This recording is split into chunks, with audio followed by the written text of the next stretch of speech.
Այսօր սահմանը մեզ գոտում գույք հարկը պետք է անվի, շինարարության համար, եթե մարդ ուզում է տղայի մարդ տուն կառուցի, հələ պետք է մի 2 միլիոն էլ տրամադրեն, որ սահմանները չդադարվի։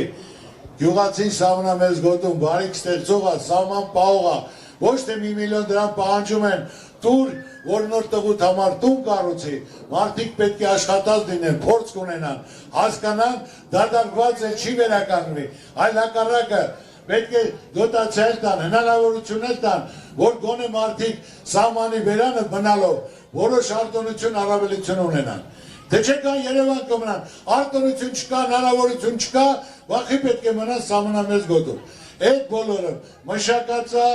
ամեն մենք ունենք լավ թիմ, լավ մասնագետներ, ունենք ցանկություն, ժողովուրդ, եթե մարդը,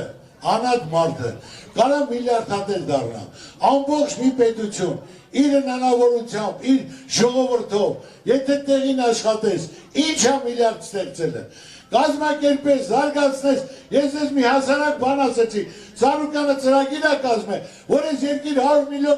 միլիարդ փող կգա տարեկան, այդ Սարուկյանինը չի, բոլորինն է, տաքսիստին էլ է, գյուղացուն է, քաղաքացուն է, աշխատողին է, ծառայողին է, որ նմանատիպ երկու հատ անենք,